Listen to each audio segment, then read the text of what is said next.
Last week, we had a representative from the Brady Campaign. Now they just call themselves Brady. It's one of the gun control groups, gun ban groups, if you will, formerly known as Handgun Control Incorporated. They used to be connected with a group called Coalition to Ban Handguns. So I mean, they've always been about banning guns. But Kylie Ann, one of their spokespeople, was here, and we had a good conversation. In the middle of it, she's making some statements, and I'm thinking, that's not right. I mean, I've been doing this a long time. I know the CDC numbers. I know the National Safety Council numbers. I know the FBI numbers.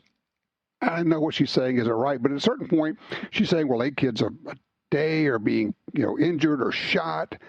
And I said, well, but you got to be including adults in that. She said, oh, no, that's just up to age 17. Of course, it's my position that 16, 17-year-olds are not children. They may be minors, but they're not children. But at a certain point, I just have to let it go and move on because I don't want to call somebody a liar. But immediately after this thing aired, and if you haven't heard it, you need to go listen to it on the podcast. We're contacted with somebody going, oh, wait. You need to hear this. So joining me right now, Jordan Michaels from Guns Americas, because Jordan has the info on this. Hey, Jordan, how are you? Hey, Tom, I'm good. How are you? So, I mean, when you heard this, you had to have just bolted upright when she said that. I did. Yeah, no, I really did. Because I actually covered the End Family Fire campaign last year when they rolled it out. And I looked at the CDC statistics that they cited, and I could not figure out how they got this 8 kids per day number with children, minors, 0 to 17 years old. But when I added 18 and 19-year-olds to the data, then we get something around 8 per day. It's about 7.8. Well, that's interesting. That's pretty much exactly what I told her, but I hadn't actually done the research. You actually ran the numbers down.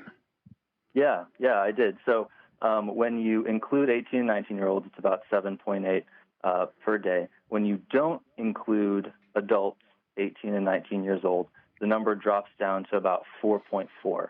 So in other words, including 18 and 19-year-olds almost doubles the number of unintentional injuries and deaths. And to put a fine point on it, 18 and 19-year-olds can go buy guns on their own legally. They can keep them at home legally. They can, of course, be also in the Marines or the Air Force or the Army, so they're not exactly children. But you went a step further. You went back to the Brady Group with your information, right? I did. Yeah, I did. As a journalist, I want to get both sides of this question. And so I asked them about this, and they admitted to using 0 to 19. They admitted to using that age range in their statistic. Wait. Now, who did you talk to, or who admitted this?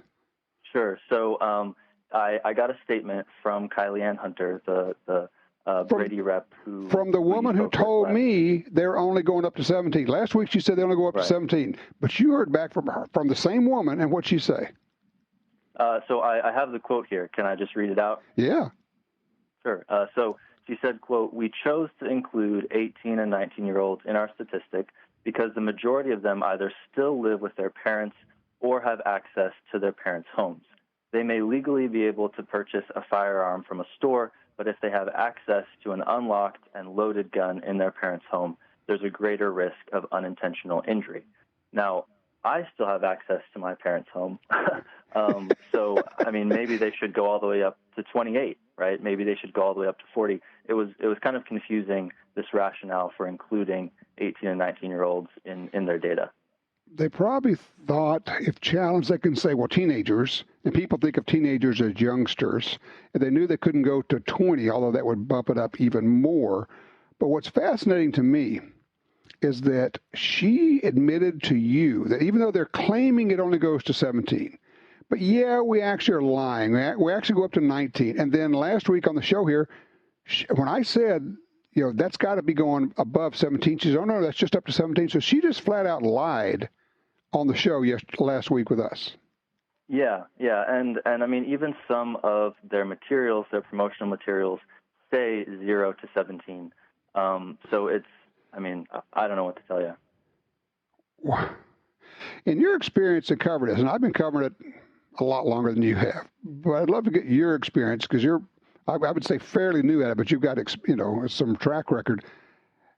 Do you find yourself uncovering instances of the gun ban lobby lying?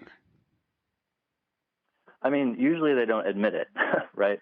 So that was what was really fascinating to me about contacting Brady, and why I honestly wasn't really surprised to hear about Miss Hunter coming on your show, because they do seem to be trying to reach out to the gun community. Now, what I said in my piece last year is that if they're trying to do that, this is a pretty terrible way of doing it. I mean, gun owners already don't trust Brady, and this is just kind of another reason not to trust them. When you are willing to lie about the data, and when you're willing to lie, I mean, basically, here's what I have learned from 50 years of covering this, is that the gun control movement cannot exist without lying, because the facts actually work against them. I caught CNN making up quotes, quoting an ATF agent said, this person at the ATF said that assault weapons are the gun that's primarily used in murders. This was back in '94 when the Clinton gun ban, the assault weapons ban, was being debated. But interestingly enough, they actually named the person at the ATF. So I guess they didn't think anybody would call him on it. I called and finally found this guy at ATF and talked to him on the phone. He says, I've never talked to anybody at CNN. Nobody's talked to me.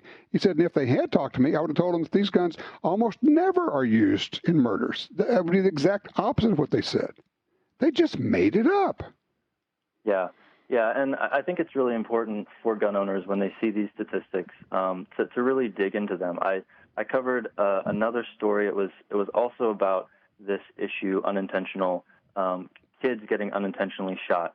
And when I dug into the statistics, the examples that they used, a lot of them were not the kind of situation that they're talking about, right? They're thinking of a young kid finding his parents' gun and accidentally shooting himself. One of them that I recall was a group of teenagers, right? They were sitting around. One of them had a gun. I don't quite remember where he got it from. And one of them was trying to stick the gun like down their pant leg, and they shot themselves, right? So those kind of incidents are also included in these statistics. So I think it's important to really dig in when you see this kind of data. Jordan, if you're going to be involved in this the way we are, you simply have to become a student of it. You have to actually get the CDC numbers and know where to look for them, and FBI numbers and National Safety Council numbers, which, by the way, for those who don't know, the National Safety Council says the number of accidental childhood gunshot deaths are at its lowest point in any time that they've ever kept the numbers. We got more guns. We got a lot more people. We got people, carrying guns loaded, and the number of kids accidentally killed with guns is at the lowest point it's ever been. But then again, you have to be a student of this stuff. Hey, look, I got to run. Thank you so much. Can we get you back on here again to talk about this? Sure. Yeah, absolutely. Okay. So, by the way, if you want to read more of Jordan's stuff, is it gunsamerica.com? Yep, gunsamerica.com/digest. I also write for Texas Sportsman, so any Texas residents. Yep. Very good. Jordan Hunter, thank you so much. Appreciate it. All righty, 866-TALK-GUN will get you in here. That was Jordan Michaels. I'm sorry, Jordan Michaels joining us from Guns America. Check it out, gunsamerica.com. Be right back.